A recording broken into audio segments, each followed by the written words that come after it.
नमस्ते everyone, this is Dinkar and welcome to all of you in another episode of Veritas. So guys, अभी पूरी दुनिया देख रही है कि वेनेजुएला में क्या हो रहा है।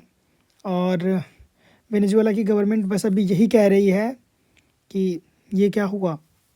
मतलब एकदम से वेनेजुएला के वक्त बदल गए, जज्बात बदल गई और उसके पूरे की पूरी ज़िंदगी ही बदल गई है।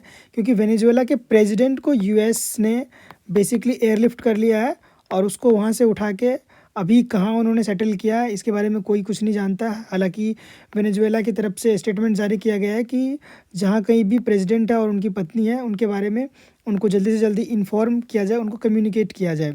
और ये है डोनाल्ड ट्रंप का ट्वीट। मैं इसको ट्वीट क्या ही बोलूँ, ये बेसिकली ट्रुथ सोशल पे इन्होंने लिखा है कि United States of America has successfully carried out a large scale strike against Venezuela and its leader president Nicolas Maduro who has been along with his wife captured. So ये word यहाँ पे highlight करने वाली है।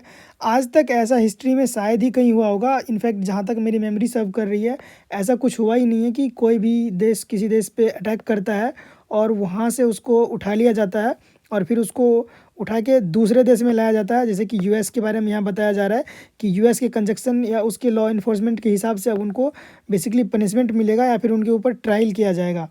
तो basically ये ऐसा हो गया कि कोई हॉलीवुड या फिर बॉलीवुड मूवी है, वहाँ पे कोई दूसरा देश जा रहा है या फिर कहीं दूसरे देश से कोई व्यक्ति आ रहा है और सामने वाले परपिटेटर्स को पकड़ के अपने देश में ले जाके उसको पनिश कर रहा है। It's kind of a fancy movie, right? But it is not a fancy movie. आगे बढ़ने से पहले और चीज़ों को अच्छे तरीके से समझने से पहले हमें इस फिलोसफर को समझना पड़ेगा। ये फिलोसफर है हैना अरेंट और इन्होंने बोला है कि the most dangerous people believe they are saving the world. In other word, ये कह रही हैं कि दुनिया में सबसे खतरनाक लोग वे नहीं हैं जो ओपनली ईविल हैं, बल्कि वे होते हैं जो खुद को मोरली सुपीरियर समझते हैं और जिन्हें लगता है कि मैं जो कर रहा हूँ वो ह्यूमैनिटी के लिए ज़रूरी है। और मैं अगर आपको इसे ट्रंप के कॉन्टेक्स्ट में समझाऊँ तो ट्रंप जैसे लीडर कहते हैं कि we are restoring democracy, we are protecting freedom, we are ensuring the rule based order, we are ensuring the multilateralism, we are ensuring that the world is functioning in a peaceful manner. ये सारे बढ़िया बढ़िया चीज़ें ये लोग बोलते हैं। पर असल सवाल ये नहीं है कि क्या कहा जा रहा है, असल सवाल ये है कि कौन डिसाइड कर रहा है कि ये रूल बेस्ड ऑर्डर क्या है, ये फ्रीडम क्या है, किस लॉ के अंडर ये डिसाइड होगा। एरेंट कहती हैं कि जब लीडर खुद को जूरी, जज और एक्सिक्यूटर समझने लग जाए तो टायरनी यूनिफॉर्म पहन कर आती है। And that is what happening with mister Donald Trump. Basically Donald Trump अपने आप को समझते हैं कि कभी कभी अपन को लगता है अपन ही भगवान है, तो बस वही वाला डायलॉग उनके ऊपर में फिट बैठ रहा है इंडियन कॉन्टेक्स्ट में ना। आप विकीपीडिया की पेज पे भी यहाँ पे पढ़ सकते हो कि ऑपरेशन सॉदर्न स्पेयर ये बेसिकली जो लॉन्च किया गया है वो निकोलस मादुरो को कैप्चर करने के लिए और वेनेजुएला को बेसिकली जो वो बोलते हैं बचाने के लिए, या वेनेजुएला में जो है एक जस्ट पार्टी, जस्ट गवर्नमेंट को इस्टेब्लिश करने के लिए इन्होंने ये इसे लॉन्च किया है।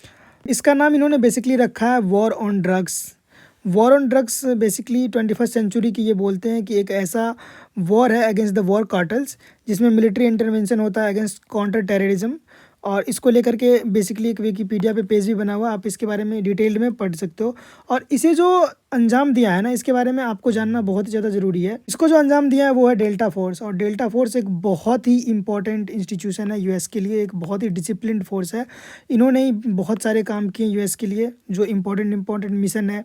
चाहे आप देख लो ओबामा ने जो टास्क दिया था न्यूट्रलाइज करने के लिए ओसामा बिन लादेन को, वहाँ से लेकर के ऐसे और भी बहुत सारे मिशंस आए हैं। उन सब में इन्होंने बहुत अच्छे तरीके से लीड किया। और अभी जिस प्रिसीजन के साथ में, जिस स्ट्रेटजी के साथ में इन्होंने मदुरो को हटाया, that is simply impeccable. That is, अगर मैं बोलूँ तो सुपरकैलिफ्रेजिलिस्टिक एक्सपियालियोडोसियस, बहुत ही बढ़िया है ये। और मैं बेसिकली इसको अप्लाउज नहीं कर रहा हूँ, but you can see the modus operandi, you can see the kind of a strategy they have built up.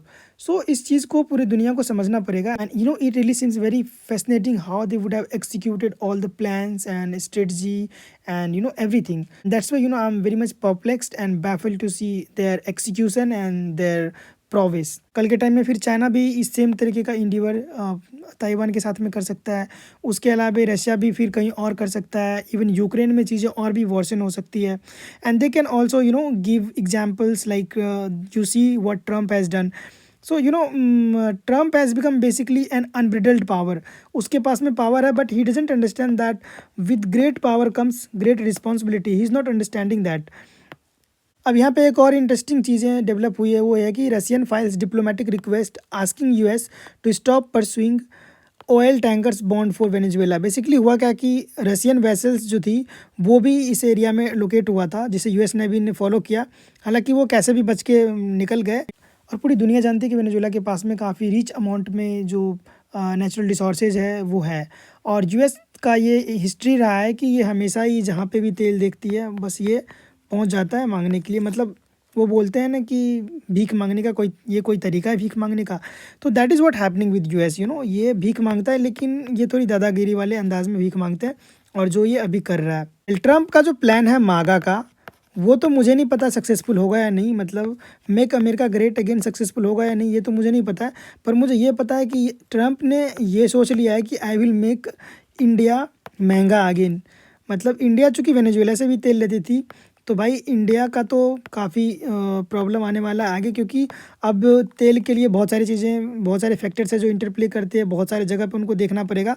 So Trump ने सोच लिया है कि इंडिया को हमें क्या करना है, I have to make India महंगा अगेन। ना पूरी दुनिया से कंडेमनेशन यूएस को फेस करना पड़ रहा है। आप देख लो रशिया, चाइना सब ने कंडेम किया इस एक्ट को, क्योंकि ये किसी देश की सॉवरेनिटी को वायलेट कर रहा है। और बाकी यार आपको एक चीज़ समझना पड़ेगा कि दुनिया में पावर ही सब कुछ होता है। आपके पास में फाइनेंशियल पावर, मिलिट्री माइट, सारी चीज़ें चाहिए, है ना। वो एक कोट है ना कि क्षमा सोभती उस भुजंग को जिसके पास गरल हो, उसको क्या जो धनहीन वीसीन और विनीत सरल हो। मतलब वही व्यक्ति क्षमा भी कर सकता है जिसके पास में पावर हो। So you need power, you have to understand that you need power. If you don't have power then you cannot stamp your authenticity in this world, and that is 1000% true. बाकी बहुत सारे देश पे इसका रिpercussion होगा, बहुत सारे देश इसको लेकर के अभी इनसिक्योर फील करेंगे। और जो पूरी दुनिया में एक स्टेबिलिटी वाली बात आती है कि स्टेबल रहे दुनिया, युद्ध की तरफ ना जाए, ये सारी चीज़ें ना अभी काम करता नहीं दिख रहा। और मुझे लगता है कि जो पॉलिटिकल थिंकर है ना, जो पॉलिटिकल फिलोसफर है ना, they have to come again. They can't sit on the ivory tower and keep commenting do this do that, they will have to come to the fore and they will have to discuss, they will have to think of a better strategy, a better world order, so that the world can be a better place to live in. well guys, अगर इससे related कोई सा भी news आता है, कुछ भी आता है आगे, तो मैं उसको लेकर के वीडियो बनाऊंगा। और बाकी वीडियोस मैं पंक्चुअली लाने की कोशिश करता हूँ। थोड़ी प्रॉब्लम आ गई है, मैं सोच रहा हूँ कि और अच्छे तरीके से वीडियोस को डालूँ, इस वजह से पंक्चुअलिटी थोड़ा सा कम हो गया। But I am damn sure कि वीडियोज आती रहेंगी। And please do like, share and subscribe to this channel, this video, and share as much as you can. And also please raise the number of subscribers. Yeah, it is very low. I want all of you, please subscribe to the channel.